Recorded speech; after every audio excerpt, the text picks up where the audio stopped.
இன்று நம்ம கேலக்ஸி தமிழ் டிவியில் திரை விமர்சனம் நிகழ்ச்சியில் சுதா கொங்கரா இயக்கத்தில் வெளியாகியுள்ள பராசக்தி படம் எப்படி இருக்கிறது என்று பார்ப்போம். விமர்சனத்தை இறுதி வரை பாருங்க. உங்க கருத்துக்களை கமெண்ட்ல சொல்லுங்க. இப்படத்துல சிவகார்த்திகேயன், ரவி மோகன், அதர்வா, ஸ்ரீலீலா, குரு சோமசுந்தரம், சேட்டன் மற்றும் பல முன்னணி நடிகர்கள் நடித்துள்ளனர். ஒளிப்பதிவு ரவி கே சந்திரன், இசை ஜி.வி. பிரகாஷ், தயாரிப்பு டான் பிக்சர்ஸ். கதை என்னன்னா, ஹிந்தி திணிப்புக்கு எதிராக புறநானூறு என்ற குழு மூலம் சிவகார்த்திகேயன் போராடுகிறார். படத்தின் முதல் காட்சியிலேயே ஒரு ரயிலை எரிக்கிறார். அப்போது அந்த ரயிலில் பயணிக்கும் போலீஸ் அதிகாரியான ரவி மோகனுக்கும் சிவகார்த்திகேயனுக்கும் சண்டை நடக்கிறது.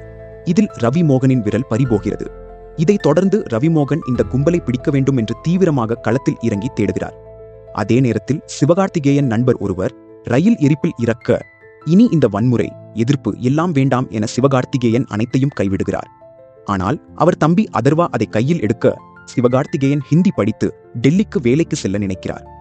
அப்போதும் ஹிந்தி படித்தால்தான் இனி வேலை என்ற நிலை உருவாக, சிவகார்த்திகேயன் கண்முன் ஒரு இளைஞன் இறக்க, சிவகார்த்திகேயனுக்கும் வேலை கிடைக்காமல் போக, மீண்டும் போராட்டத்தை கையில் எடுக்கும் சிவகார்த்திகேயன் வென்றாரா, ரவிமோகன் இவர்களை பிடித்தாரா என்ற புரட்சி போராட்டமே பராசக்தி. புரட்சி ஒரு பக்கம், யதார்த்தம் மறுபக்கம் என இருவேறு பரிமாணங்களில் சிவகார்த்திகேயன் கலக்கியிருக்கிறார். இதுவரை காதல், காமெடியில் கலக்கி வந்த சிவகார்த்திகேயன் முதல் முறையாக புரட்சி போராட்டம் என்ற பாதையில் பயணித்திருக்கிறார். சாட்டையடி வசனங்களும் பேசி கவனிக்க வைக்கிறார்.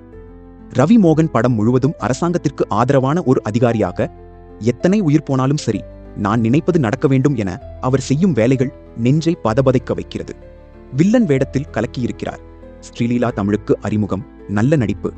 இரண்டாம் பாதியில் கிளைமேக்ஸில் ஸ்ரீலீலாவின் நடிப்பு அருமை.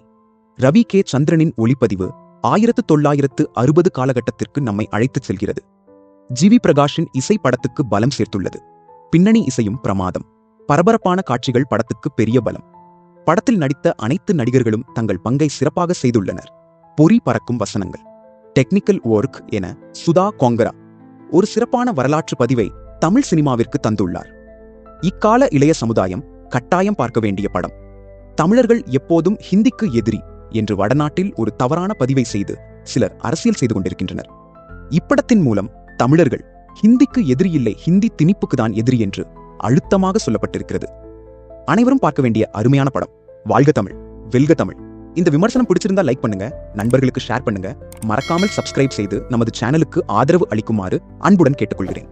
மீண்டும் ஒரு திரை விமர்சனத்தில் சந்திக்கிறேன். நன்றி.